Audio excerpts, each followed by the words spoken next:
Me complace saludarles, les envío un gran abrazo, espero que estén muy bien, que hayan pasado un tiempo maravilloso y que este año sea lleno de proyectos y que sobre todo el proyecto más importante en lo académico, que es el trabajo de titulación, pues lo puedan cumplir con éxito y en general en todos los proyectos que ustedes se han trazado.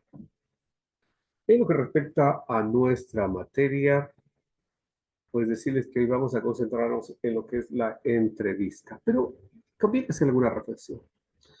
En realidad, un comunicador organizacional, un gestor de eventos, debe conocer esto. Y la respuesta es un sí rotundo. Vamos a ir viendo esta perspectiva de que ustedes a lo largo de su actividad profesional se verán en la necesidad de conversar, de entrevistarse, y en algunos casos de cuando la suerte, la casualidad o la causalidad les lleve a encontrarse con personas destacadas de la organización, puedan sacarle el provecho necesario para obtener la información que me permita a mí categorizar, jerarquizar mi evento o la organización para el que trabajo y presentarla como una entrevista. Por lo tanto, estamos en el ámbito periodístico. Y en ese marco del ámbito periodístico, decirles entonces que, así como la noticia, así como el reportaje, la entrevista es una maravillosa forma de dar reputación a través de el valor que tenga ese entrevistado. Bueno, entonces vamos a ir conversando sobre este interesante tema. Hablamos de la entrevista periodística, la entrevista como género periodístico, no como género académico, porque yo puedo hacer una entrevista para mi trabajo de titulación, pero que estamos pensando en que la publicación no será en una tesis, no será en un artículo científico, sino será en un medio de comunicación, de los tradicionales, prensa, radio, televisión, o de los emergentes como pueden ser las redes sociales, los blogs, las redes, etcétera, etcétera. Por lo tanto, le damos este enfoque periodístico. Vamos a utilizar un material interesantísimo de Merlin Colón sobre la entrevista. Empecemos por comprender que la entrevista tiene un poder importantísimo, ¿cierto? Y que este poder no está basado en el derecho a preguntar, sino el derecho a exigir respuestas. En nuestro caso esto no aplica tanto porque aquí habla de la fuerza que puede tener un periodista.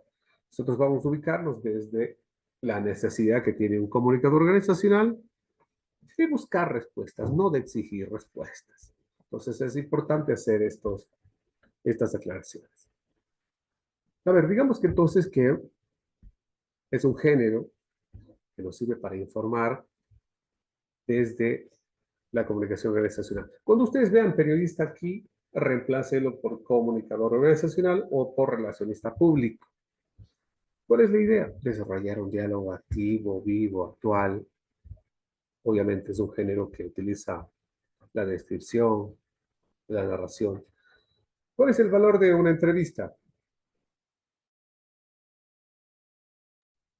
El valor de una entrevista es que haya un diálogo, que haya un diálogo y que ese diálogo sea abierto.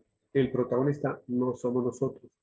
El protagonista es la persona a la cual extraemos información. Y ojalá que sea con profundidad, que sea con exactitud. Por lo tanto, es un género donde ustedes van a estar obligados a escuchar, a observar, a tomar nota, a repreguntar y sobre todo a no perder el hilo conductor de la conversación. Siempre esta entrevista, este diálogo, debe llevarnos a la idea de que yo debo hacer a partir de esta entrevista, una publicación que favorezca a la organización para la que yo trabajo o para el evento que yo organizo. Por lo tanto, siempre se debe partir desde un objetivo.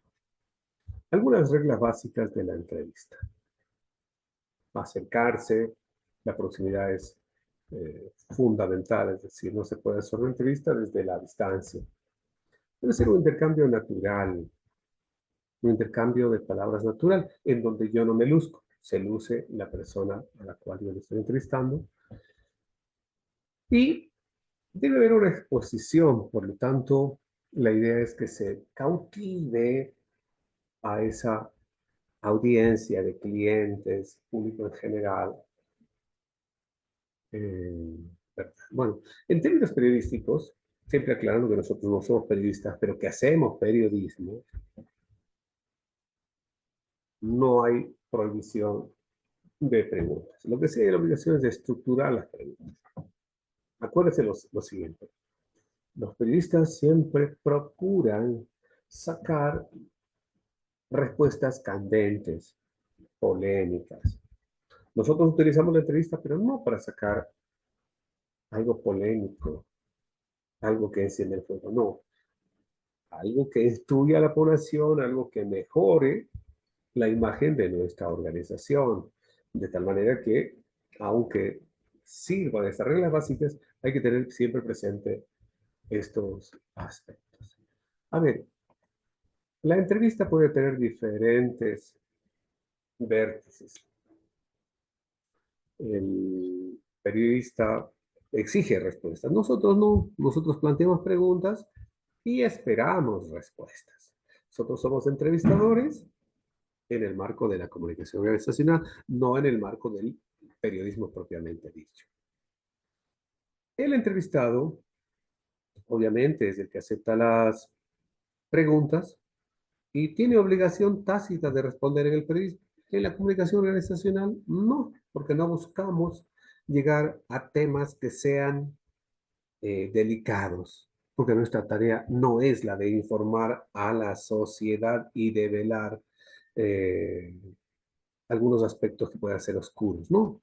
Nuestra obligación es trabajar por la reputación organizacional. Por lo tanto, el entrevistado no tiene una obligación de responder si la pregunta no está bien elaborada. Nosotros sí tenemos la obligación de hacer preguntas que le hagan sentir cómodo al entrevistado, que le permitan lucirse, pero siempre ese lucimiento no de carácter personal solamente, sino fundamentalmente de conocimiento para que la gente pueda aprovechar dicho conocimiento de la persona. O sea, estamos hablando de que yo voy a entrevistar a alguien que valga la pena entrevistar, alguien que aporte valor a la organización, o que aporte valor a un tema, o que aporte valor a una fecha, o que aporte valor a una organización de eventos.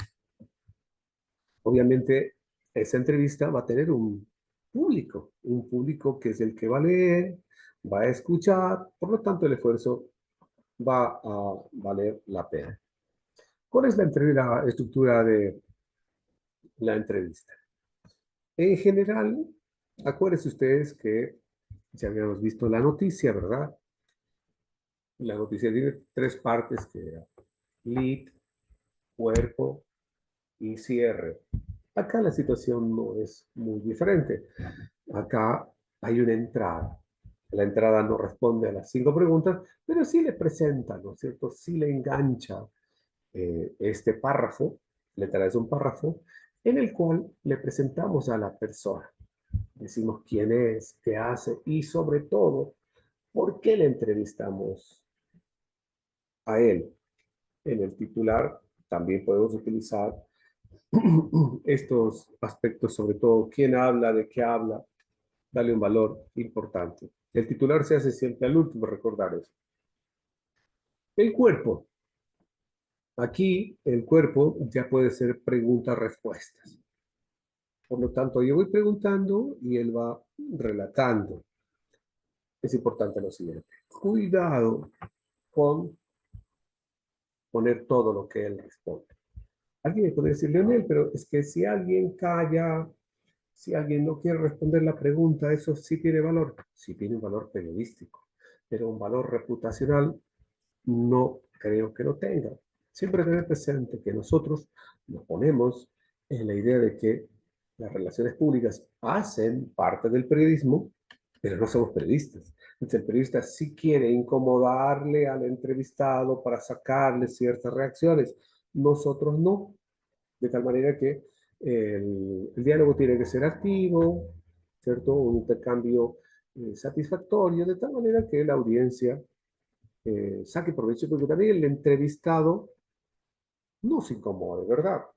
Y algo importante que quería decir acá en el cuerpo, y que lo voy a decir para que no se me olvide. Cuidado con ustedes tomar una lectura textual de lo que dice el entrevistado. Nosotros tenemos que interpretar y sacar las cosas de valor. Cuando uno responde a una entrevista, pues normalmente da las vueltas en algunos casos o utiliza ciertas expresiones sin valor como el pues, inseguridades que no necesitan ponerse en esta entrevista. En la entrevista de carácter periodístico, donde se quiere deducir al político que ocultó algo, sí, pero acá no es el caso. Por lo tanto, pongo solo lo de valor. No lo pongo entre comillas, ¿no es cierto? Porque es una entrevista como género periodístico, no como género académico. En género académico, sí, yo en APA pongo entre comillas, acá no. Y al final, la tercera parte de la entrevista, pues se hace un cierre ideal, ¿no? Puede ser una frase final del entrevistado, se puede concluir con una frase literaria, una anécdota, una recomendación, una pregunta, una lección de vida o una interpretación de lo que ha sido la entrevista. Eh, Recordar también que el entrevistado debe ser una voz autorizada. Debe tener el derecho de hablar de lo que va a hablar. Sí, por supuesto, bajo su propia responsabilidad, pero tiene que ser una persona que sea experto, que tenga un valor, una autoridad para hablar de lo que va a hablar. Profe, ¿qué pasa si me visita un famoso personaje a mi organización? ¿Puedo hacer la entrevista? Genial. Te visitó un personaje famoso, un cantante, un artista. Entrevístalo y saca por qué visitó tu organización. Saca por qué está auspiciando este evento. Sácale algo de tal manera que este personaje representativo sea un testigo de lo valiosa que es tu organización, de lo valioso que es tu evento. Bien, este es un asunto bastante curioso que se puede trabajar. Eh, el entrevistado debe ser comunicativo. O sea, no puedo yo entrevistar a una persona que tenga como respuestas un sí o un no. Debe ser un experto de tal manera que maneje el tema con propiedad, que tenga fundamentos sólidos. Todo eso debe tener un entrevistado. ¿Para qué la entrevista? Para que el personaje haga una revelación original, nueva, inédita, algo que no se ha dicho antes. Por lo tanto, la entrevista busca una originalidad. También puede ser para mostrar un ángulo, una faceta desconocida del personaje. En el caso de que la entrevista sea entrevista de personaje, que hable de la vida del personaje. De tal manera que, ¿a qué llegamos? Que lo que diga ese personaje eleve la audiencia, mejore la reputación de la organización, se haga más conocido el evento que voy a organizar, de tal manera que vean ustedes que la motivación hacia el público, la ilusión, etcétera, etcétera, se puede explotar desde el género de la entrevista. ¿Es un reto la entrevista? Sí, porque se trata de conversar sin forzar, ¿sí? Como un diálogo, como una conversación. Mientras la entrevista se parezca a una conversación, mucho mejor la entrevista. Porque se van rompiendo esos patrones de que hay un entrevistador y un entrevistado. Hay un diálogo. Qué bonito, ¿no? Que fluya. De hablar en el momento correcto, de eso se trata. Hay que jugar limpio, mucho más en nuestra tarea. Cuidado con hacer preguntas para que el entrevistado caiga, es decir, desconcertarle al entrevistado. Eso en el periodismo sí se utiliza, acá no. Sobre todo en el periodismo se dice, no le hagas al inicio porque el entrevistado se va a poner con un escudo, ¿no? Acá no lo hacemos, hay que jugar limpio en todo sentido. Obviamente que nunca ridiculizar al personaje, uno no tiene que darse de sábado de todo, y hay que interpretar lo que dice el entrevistado, pero no inventarlo, no alterar lo que dice. Profe, pero usted dijo que el entrevistado suele hablar bastante y que la respuesta debe ser corta. Claro, se trata entonces de una interpretación de lo que dijo el entrevistado con capacidad de síntesis. ¿Cómo deben ser las preguntas? Preguntas claras, cortas, porque las preguntas largas le permiten brillar al entrevistador. Y aquí es lo contrario. Hacer preguntas concretas, hacer una sola pregunta cada vez, no hacer dos o tres preguntas de golpe. Hay preguntas abiertas, sí. Aquí están algunos ejemplos. ¿Cómo? ¿Qué le parece? ¿Por qué? ¿Qué opina? O sea, las preguntas abiertas también sirven, sobre todo cuando las personas no son de mucho hablar. Pero ya recomendamos. Si hay personas que no son comunicativos, no los entrevisten. Bien, digamos entonces que la comunicación organizacional debe apoyarse en los distintos medios y la comunicación en la gestión de eventos es fundamental para su éxito. Los medios tradicionales, prensa, radio, televisión, son cruciales, ¿no? Son los que le invitan al público, son los que le informan al público, son los que promocionan el evento, son los que permiten que el público interactúe. Por lo tanto, esta interacción directa con el público debe tener como apoyo la información a través de noticias, de reportajes, entrevista actualizada, entrevista con interés, entrevistas que puede ser antes, durante, después del evento, apoyados en redes sociales, en sitios web, en blog, en correos inclusive. La idea es promocionar el evento. Los medios digitales en esto son importantes. Se trata entonces de trabajar con marketing de contenidos, un contenido que sea importante, relevante, que esté relacionado con el evento, que pueda trabajarse como videos, infografías, artículos para prensa. La idea es generar interés, que que la audiencia tenga un compromiso a partir de todas estas acciones mediáticas. Hoy se está trabajando mucho con esta idea, ¿no? De transmitir el evento, está en vivo, por supuesto, a través de diferentes plataformas, tantas plataformas que han ido surgiendo, Twitch, Facebook Live, YouTube, etcétera, que son las más conocidas. Plataformas en línea donde las actualizaciones van siendo permanentes, es decir, la transmisión es en tiempo real, de tal manera que la gente puede no acudir al evento, pero está siendo informada sobre lo que va aconteciendo. Cuando hablamos de relaciones públicas y eventos, una alternativa muy interesante es trabajar con influencers, con líderes de opinión. Los líderes de opinión generalmente están en los medios de comunicación. ¿Sí? Trabajar con figuras destacadas en los medios de comunicación, trabajar con youtubers, con tiktokers, con líderes de los medios digitales también, para amplificar el evento, para amplificar el mensaje, para generar mayor interés. De tal manera que ahí hay un campo muy bonito como para se convierta en reto. Acuérdense ustedes que después del evento la comunicación sigue. Es tan importante como haberla hecho antes, hacerla en tiempo real ese momento y hacerla después. ¿De qué se trata? De la necesidad de compartir fotos por los medios de comunicación, de enviar un boletín a los medios de comunicación, de enviar una entrevista al medio de comunicación con foto, videos que pueden llevar a esa entrevista, que contengan testimonios, resúmenes del evento. La idea es mantener el interés de lo que fue el evento, ¿no? ¿Para qué? Para graficar que el evento tuvo éxito, pero además para fomentar la participación del público en futuros eventos. ¿Todo eso para qué? Para fortalecer la imagen organizacional o la imagen de la marca.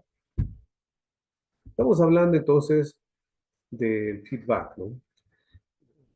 Recoger la retroalimentación es importante. Las encuestas, formularios de retroalimentación, análisis de las redes sociales, nos permiten mejorar la comprensión de lo que ha sido el evento, ¿no? Y cómo yo puedo mejorar para la próxima. Por lo tanto, la gestión de eventos debe tener una sólida estrategia de comunicación para que sea exitosa, ¿no? Planificación estratégica de la que hemos venido hablando, segmentar el público que yo quiero, al que quiero impactar, qué canales de comunicación utiliza ese público, qué contenido es relevante, atractivo para ellos, cómo coordinar y ser coherente para enviar este contenido, fomentar la participación, la interacción con ellos y finalmente, ¿no? Evaluar, analizar y evaluar lo que ha pasado. Y la adaptación significa, a partir de esta evaluación, yo voy a adaptarme a lo que venga para mejorar. Por lo tanto, no solamente se queda en la evaluación. La evaluación me permite una mejora. Recordemos también que cuando hablamos de planificación estratégica, estamos hablando de que el plan debe incluir objetivos claros, identificación del público, elección de medios, calendario de actividades. Este plan de comunicación es importante porque está bien, yo ya tengo objetivo, ya tengo público, ya sé qué medios. Yo debo tener un calendario a fin de promover el evento. Se trata de entender a la audiencia, ¿cierto? La comunicación debe adaptarse a diferentes segmentos de la población. O sea, ¿cómo yo hago que resuene lo que yo quiero comunicar? ¿Cómo yo quiero que llegue a ese grupo demográfico más joven o mayor? Entonces, llegar al público mayor requiere unas características, unas particularidades y unas acciones, y llegar al público joven requiere otras. En todo caso, eh, acorde a ello, los canales de comunicación deben ser seleccionados. Bueno, si el público que quiere impactar es un público joven, las redes sociales son las reinas de esto, y determinadas redes sociales. Si yo quiero impactar a los periodistas, pues X es la ideal. Si yo quiero impactar a jóvenes, Instagram es la ideal, TikTok es la ideal. Si mi público es un poquito mayor, por los medios tradicionales y Facebook y YouTube pueden prestarnos esa posibilidad para que sean los canales de comunicación. En conclusión, las redes sociales son herramientas poderosas para interactuar con estos públicos. Ahora, los medios tradicionales, prensa, radio, televisión, no es que han desaparecido, siguen siendo importantes, pero para audiencias más amplias y más con mayor edad. Es decir, ahora hay que preguntarse, ¿quién lee la prensa? O sea, hay un grupo de la población que sí lee. Cuando yo quiero impactar a ese grupo poblacional, pues utilizaré la prensa escrita. Probablemente más me convenga la radio. Y la televisión ni hablar, ¿verdad? Por el tema costo de la televisión siempre amerita una reflexión mucho más compleja. Y en realidad nuestro trabajo se apoya poco en la televisión eh, porque la televisión es bastante cara. Eso no quita que la televisión pueda cubrir nuestros eventos, que la televisión pueda recibir un boletín de prensa y hacer una publicación de quizá un experto, un especialista que no suele estar en el país, que ha llegado y que se le puede presentar a través de una entrevista hecha por nosotros o hecha por la televisión al público. De tal manera que el gran trabajo es crear contenidos de interés. Eso implica que la información sobre la cual yo voy a trabajar puede ser información importante, que al público le guste eh, escucharla, verla, leerla, que tenga beneficios y emplear un tono y estilo adecuado con la audiencia. Ese tono y estilo tiene que ver con la edad, con el público. Se trata de un público citadino o campesino, joven o mayor, hombres o mujeres, con instrucción o con poca instrucción. Bueno, todo eso implica que hay una forma de escribir, de hablar, un tono, un estilo que se adapte a esa necesidad. Ya decíamos, ¿no es cierto? El contenido debe ser atractivo, interesante, relevante. La coordinación entre los equipos de comunicación y gestión de eventos es clave. Es importantísimo que los mensajes en los medios de comunicación sean coherentes, estén alineados con la imagen, estén alineados con el mensaje que se quiere dar en el evento. Eso quiere decir que hay que coordinar el equipo de comunicación con quien organiza el evento, de tal manera que hay que ser consistentes. Uno decir una cosa en el uno y otra cosa en otro medio. Nuestro trabajo va siempre de alimentarse de lo que el público opina. Esta interacción puede darse a través de concursos, de encuestas, debates, respuestas a preguntas. La comunicación no debe ser jamás unidireccional. Y esa participación sirve, ¿cierto?, para aumentar la fidelidad del público hacia la organización, de tal manera que siempre nuestra obligación es, hay un evento, evaluar de manera exhaustiva, ¿cierto?, la estrategia de comunicación. Sí, el evento también, pero también las estrategias de comunicación. Eso implica, tenemos que analizar datos, ¿no? Datos numéricos sobre el impacto de la comunicación, a cuántos llegó, cuántos interactuaron, qué opinan, analizar datos, tener métricas de participación del público, revisar opiniones, comentarios, a ver qué dice la gente del evento, funcionó bien, no funcionó bien, qué aspectos puedo mejorar, de tal manera que esas métricas son métricas muy importantes para nosotros. Eh, Hay que estar dispuesto a adaptarse.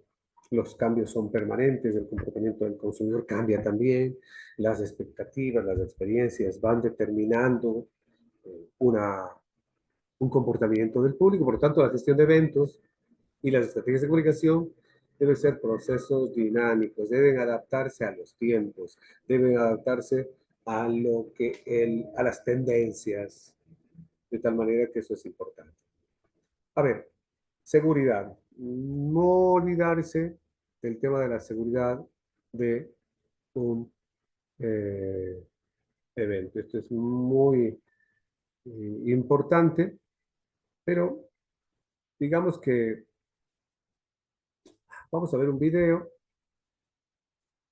de cuál es el contexto. Un incendio masivo en Irak durante la celebración de una boda a la que asisten más de medio millar de personas y que deja 114 muertos, más de 200 heridos. Una tragedia que habla de la negligencia. Por lo tanto, siempre se trata de esto, ¿no?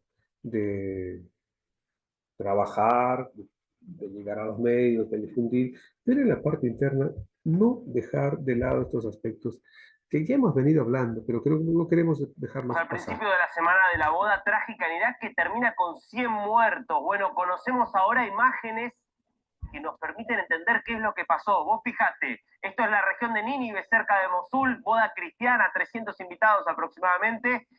Estaban comenzando la fiesta. Ves ahí a los novios, van a empezar a bailar y vas a ver qué fue lo que desató el incendio que termina con el colapso directamente de este salón de fiestas.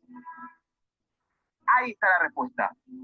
Esa pirotecnia, una especie de bengala justamente como las que ves en las tortas directamente, bueno, pero a otra escala, que tiraban fuego hacia el techo, en un techo bajo, del que además colgaba un decorado altamente inflamable, sobre el que además había paneles inflamables, entonces claro, el desenlace inevitable. Se prendieron fuego, primero parte del decorado, se terminan prendiendo fuego los paneles, nadie al principio entendía lo que pasaba. Cuando se dieron cuenta ya estaba prácticamente todo el establecimiento prendido fuego, termina derrumbándose, una tragedia realmente pocas veces vista, 100 muertos, por lo menos 100 heridos, y además ya hay detenidos 10 personas ligadas a la organización de la fiesta por las graves irregularidades que había en el lugar. Bueno, a ver, aquí en el reportaje de A24 habla de más de 300 asistentes. Otras publicaciones hablaron de medio millar. Eso es realmente secundario. Acá se dice más de 100 muertos, el dato preciso habla de 114, pero eso es secundario. ¿Qué es lo importante aquí? Lo importante aquí es que no se puede dejar de lado el tema de la seguridad, tomándolo como una prioridad absoluta, ¿no? El bienestar de quienes llegan exige de los organizadores de eventos todas las revisiones de la logística, una comisión que vaya, que visite el lugar, que revise, que inspeccione, que sepa lo que puede pasar. Y no podría suceder, no debería suceder que en la propia celebración, no por un accidente, sino por negligencia, pues utilicen fuegos artificiales de manera tal que queman el tumbado, ¿no? Hay que considerar factores como la ubicación, el tamaño del evento, la asistencia, el tamaño del lugar, inclusive el perfil de los asistentes, ¿no? Ustedes vean que los asistentes, ustedes se van a un estadio de fútbol y en ciertos lugares del mundo, los asistentes son violentos. Quizá me estoy acordando de los hooligans en Inglaterra, barras bravas en Argentina. Por lo tanto, todo eso hay que identificar los posibles peligros, las amenazas. ¿Para qué? Para no dejar entrar a esa gente o para tomar las previsiones, de tal manera que identificar los riesgos es un asunto sumamente obligatorio. ¿Qué significa esto? Que hay que tener personal de control de estos grupos, agentes de seguridad, personal médico de emergencia, coordinadores de seguridad, puertas de salida en el caso de una emergencia. Este tema de las puertas de salida es terrible, ¿no? ¿Cuántos eventos han habido que la gente quiere salir y las puertas están cerradas? O que hay una sola puerta de ingreso, por lo tanto, todo eso hay que prever. Y eso implica tener un equipo de seguridad capacitado, experimentado en esencial, en estos aspectos esenciales, ¿no? Miren que organizar eventos entonces no es tan sencillo como voy, veo y la seguridad está bien. Se trata de tomar las medidas de seguridad con el tiempo adecuado y bajo la medición de eh, riesgos. A ver, eh, implementar medidas para controlar el acceso al evento es fundamental, ¿no? Para ello se han creado una serie de aspectos. ¿Cuáles? Profe. Bueno, brazaletes, los boletos, sistemas de escaneo, cualquier método para asegurar que solo los asistentes autorizados puedan ingresar al lugar del evento. De tal manera que estamos hablando que el acceso es un acceso controlado, cuando hay riesgos que prever. A ver, la entrevista es crucial para entender necesidades y expectativas en la planificación de eventos. La comunicación en diversos medios asegura una decisión adecuada para distintas audiencias. Sí, eso lo veníamos hablando ya.